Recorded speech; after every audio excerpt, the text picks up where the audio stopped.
Okay, I can't tell if that's counting or not, but we're gonna try it. I'm going to show the difference between the way I knit most anything and the difference of the way I knit my socks.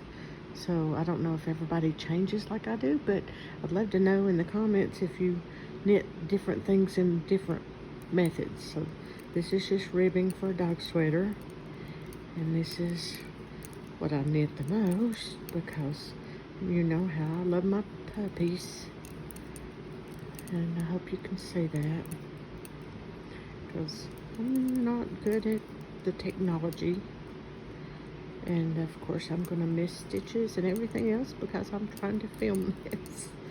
Normally I can knit ribbing without looking or in my sleep, but you know when you start doing it for the camera, why is it you mess up until you get comfortable?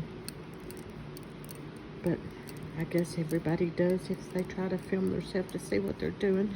And I would suggest that if you're having issues and your knitting looks a little wonky, or you need to pick up your speed, or you feel like you need to pick up your speed, then if you can, record yourself or have somebody else record it so you can look back at it and see if there's little changes that you can do that will help.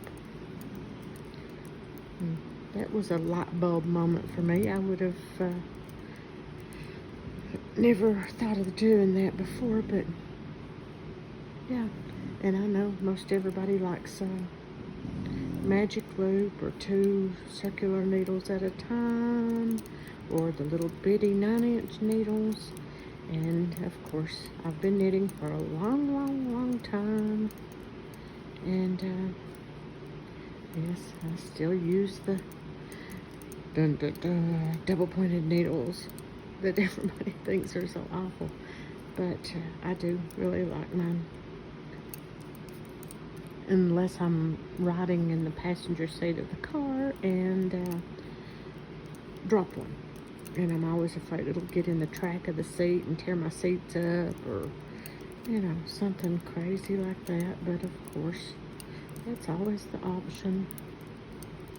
And you'll see the difference in the way I knit socks too, because I do not usually use the DP ends for the socks unless it's on the ribbing, and sometimes I do the DP ends for the toes because I find it a little easier. But for some reason with those little bitty circular needles, I can't seem to get my rhythm for doing ribbing. So that's something I'm going to have to work on. But, you know, practice makes perfect. So we just keep, I don't know if I have another 50 years to practice that or not, but we'll see. Well, I could live to be 120, maybe, ish. I'm giving away my age there. But, yeah. So let me get this one more round and I will change projects. Oh, and sorry for the t-shirt stretched over my knees, and the cover, the blanket here that we're sitting on. It's my doggy's bed. He has a day bed here in the living room because he's a big boy and he has arthritis, so we wanted him to be as comfortable as possible. And when he wants, sometimes I get at one end and sit down here and knit while he rests and sleeps because he wants me to rub his sore muscles and aches. And so yes, the blanket has got dog hair on it, but that's because it is the dog's bed, and it is time to change it and change his blankets out and wash those. So rotten baby he is, extremely. And one this last side.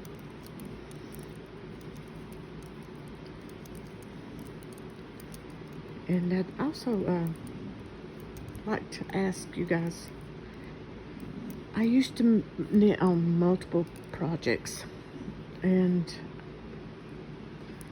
my husband teased me, so I started knitting on just one at a time.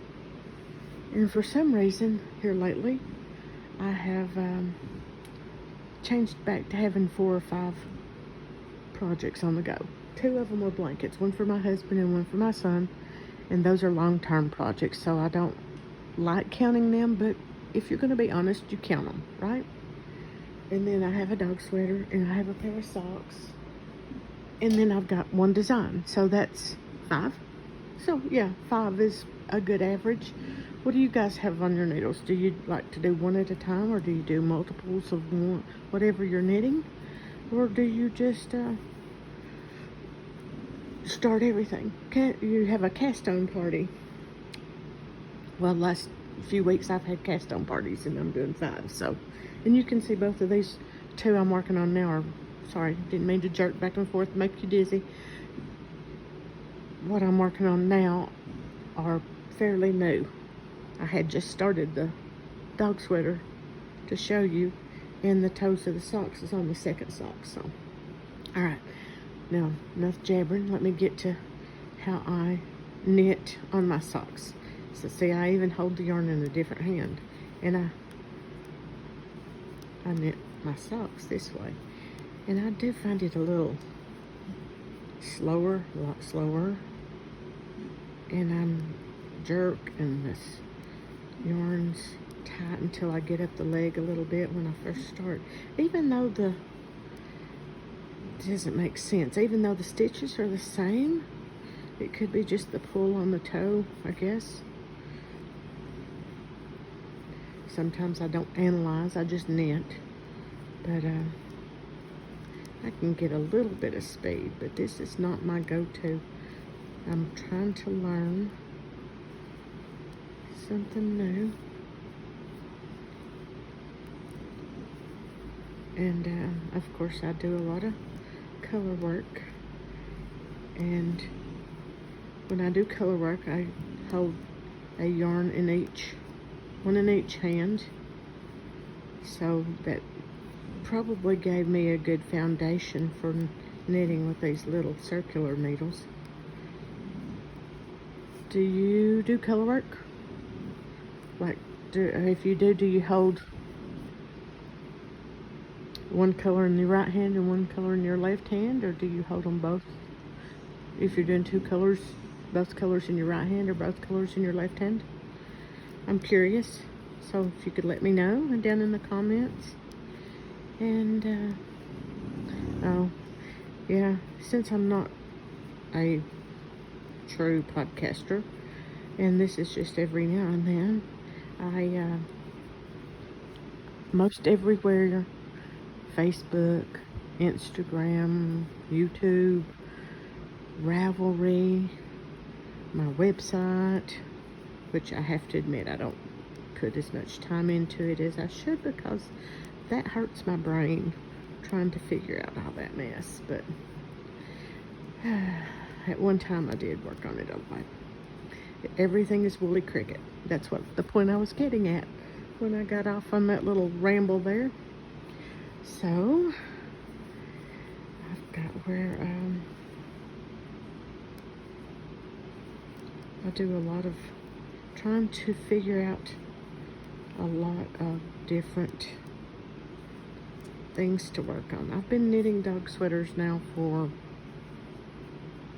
8-9 years. It's my pattern. So if you want one, you can go over to Etsy or Ravelry.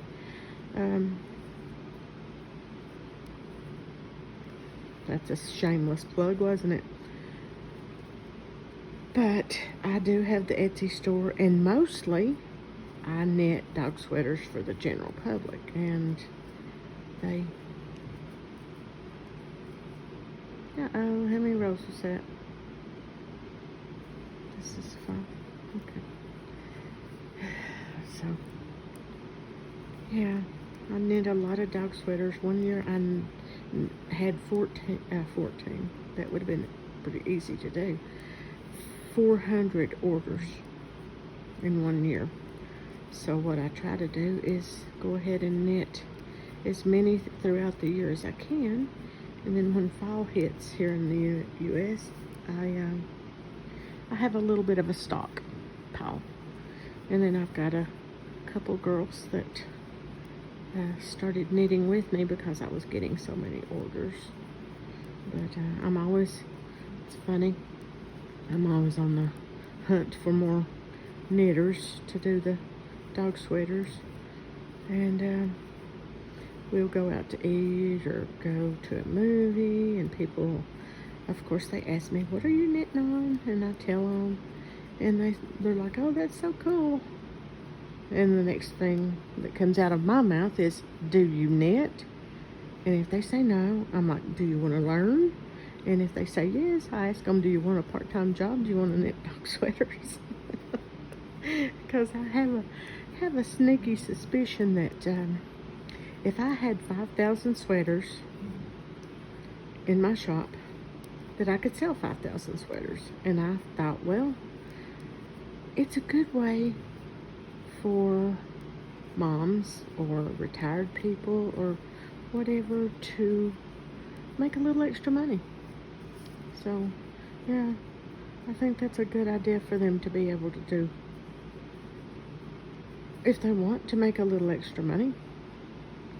And I say a little extra money because nowadays, no matter how much money you make, unless you're independently wealthy, everything costs more, so everybody could use a little extra money. And that's another touchy, scary subject for me too, because I'm thinking maybe, possibly, my sales will go down this year because people just don't have the money to spend on dog sweaters. But we will see. And if not, then I'll just keep making them, and they can go into when possibly the economy gets better. Or if that never happens in my lifetime, then maybe my son can take over and just sell out whatever's left on the shop. Okay, so you see how much slower I am.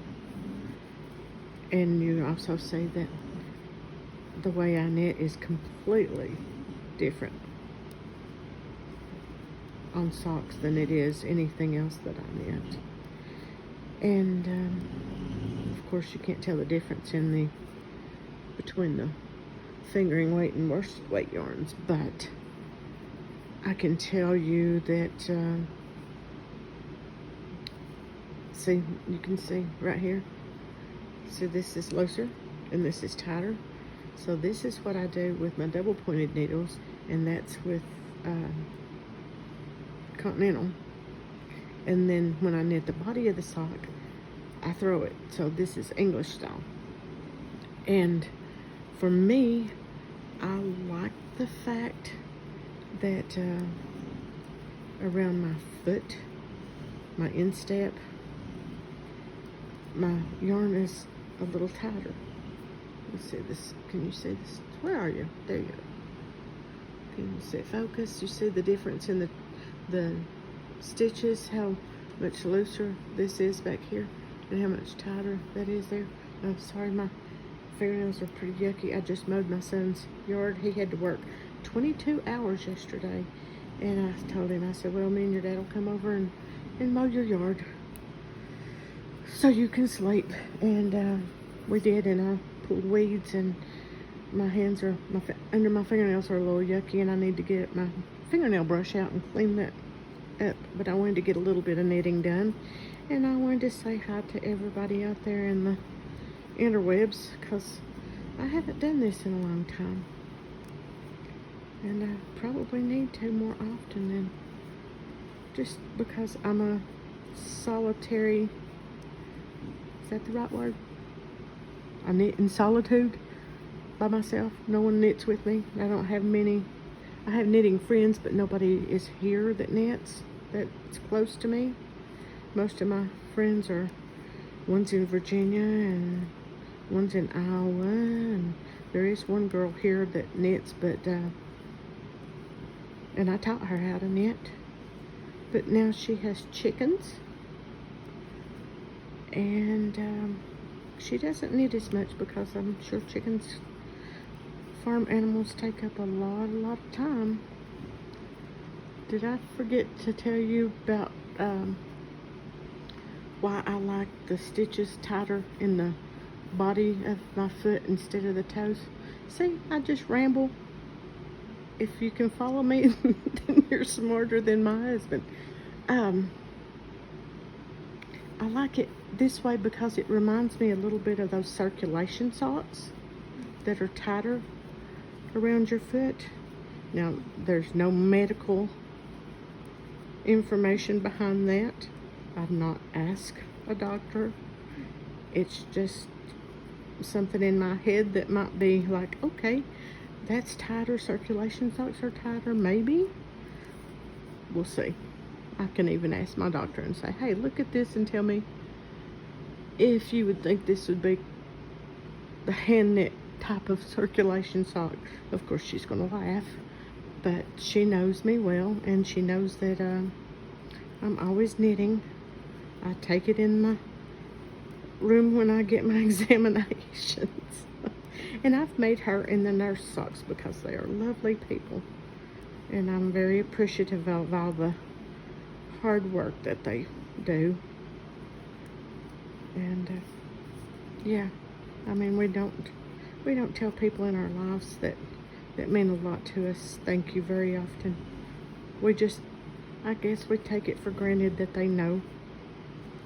But not to get political or anything, but everybody probably knows the world's getting a little meaner, or seems to be a little meaner.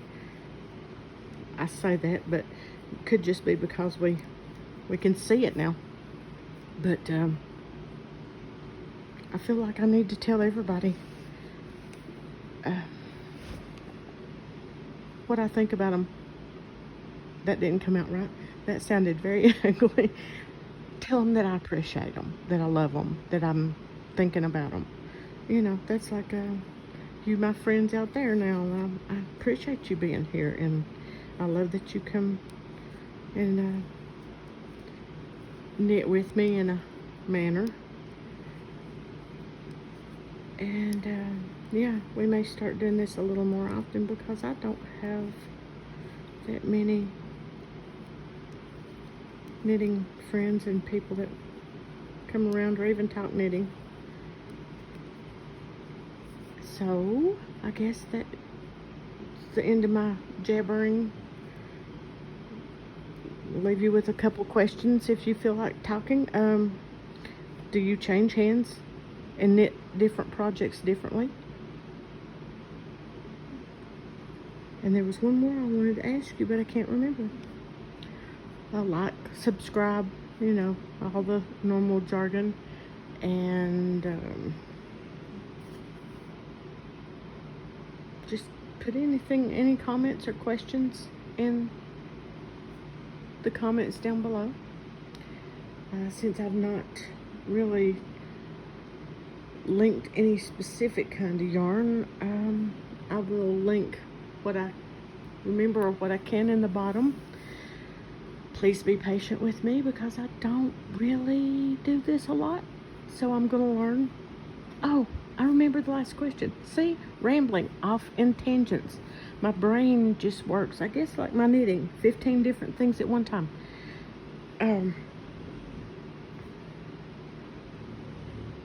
See, it's gone again. I'm thinking I might be too old to podcast. Could be. That could be it. I don't know. I can't remember. See, my mouth is running and my brain shuts off. Anyway, I will let you guys go. Thank you. Oh, see, I did it again. It's I just noticed that I'm saying so if that's, I will watch this back and see if I say like every other second, because I tend to watch new podcasters and they're thinking and they say a lot. So I hope I didn't, but if I did, I will try to correct that on the next one. You guys have a great day, And I will see you maybe in a week. Thank you. Bye.